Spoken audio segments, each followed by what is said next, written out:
Some of the world's richest people have spent decades trying to win a game that was never designed to be fair. The strange part is that millions of people willingly practice for it every holiday season. They gather around a square board, roll a pair of dice, celebrate lucky purchases, curse bad luck, and eventually watch one player own everything while everyone else slowly runs out of options. Most people think Monopoly is a game about getting rich. It isn't. It's a game about discovering why so many people never do.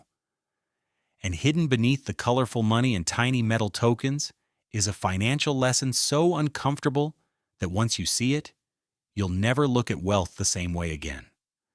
The irony begins with the game's name. Monopoly wasn't originally created to teach people how to dominate the market. It was invented to warn them about exactly that.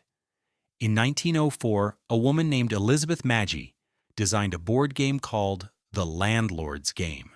Her goal wasn't entertainment, it was education. She wanted people to experience how land ownership concentrates wealth, how rent drains opportunity, and how a small advantage compounds until everyone else is trapped. The game had two sets of rules. One rewarded cooperation, the other rewarded monopolies. Guess which version people enjoyed more? That choice changed history. The cooperative version disappeared. The competitive version spread across America during the Great Depression, when millions had lost everything. Families escaping financial hardship gathered around a board where becoming richer than everyone else somehow felt hopeful. The warning became a fantasy. The lesson survived, but almost nobody noticed it anymore. That misunderstanding mirrors something much bigger. People believe wealth comes from earning more money. Reality is that lasting wealth often comes from owning things that continue earning after you've stopped working. Monopoly quietly demonstrates this from the very first lap around the board. At first, everyone collects the same salary. Everyone starts equally. Everyone has similar opportunities. It feels fair. Then something subtle happens. One player buys a property, another hesitates. A third spends too much cash, staying comfortable. Nothing dramatic changes immediately.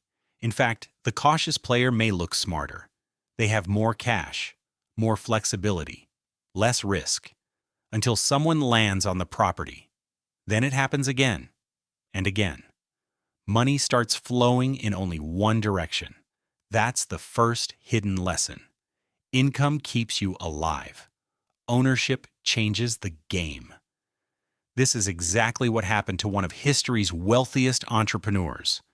For years, Jeff Bezos paid himself a surprisingly modest salary compared to the size of Amazon. The overwhelming majority of his wealth didn't come from a paycheck. It came from owning a growing piece of a company that kept becoming more valuable while millions of other people worked inside it. The paycheck paid the bills. Ownership built the fortune.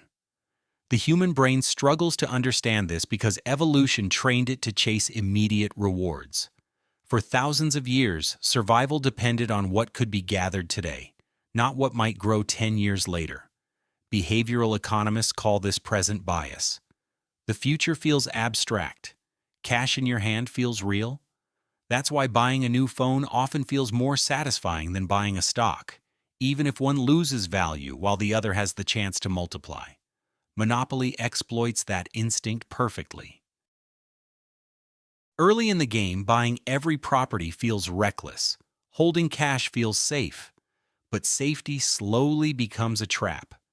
Cash sits still while assets begin producing income. The longer the game continues, the more expensive caution becomes. Here's where the board hides another secret. Luck matters, but not for as long as people think. Everyone remembers the player who landed on boardwalk at exactly the right time. Few remember the dozens of turns afterward where disciplined ownership quietly overwhelmed lucky dice rolls. Randomness creates opportunities. Systems determine who keeps them. That's remarkably similar to real economies. People often point to billionaires and assume extraordinary intelligence or extraordinary luck explains everything. Sometimes it does. But over decades, another force becomes more important than either. compounding. Albert Einstein supposedly called compound interest the eighth wonder of the world. Whether or not he actually said it almost doesn't matter because the principle remains devastatingly true. Small advantages don't stay small. They stack. Rent earns cash. Cash buys another asset. Another asset creates more rent. Every victory finances the next one. Monopoly turns compounding into something visible. At first, houses seem decorative. Later, they become impossible to avoid. Eventually, every square feels dangerous. The board hasn't changed. Your position has. That's another belief worth flipping. People think the rich buy expensive things because they're rich. Often, they become rich because they buy productive things before they buy expensive things. The expensive things usually arrive much later, after the assets have already paid for them. History is filled with examples of people who misunderstood this difference. During the California gold rush, hundreds of thousands rushed west, believing gold would make them wealthy. Many returned home broke. But merchants selling picks, shovels, denim jeans, transportation, and supplies often built fortunes regardless of who actually found gold. While miners chased income, suppliers quietly owned the system supporting it. Ownership beat effort, again and again. But perhaps monopoly's darkest lesson isn't about money. It's about options. Notice what happens to the losing players near the end of the game. They aren't making terrible decisions anymore. They simply don't have meaningful decisions left. Every move becomes a reaction.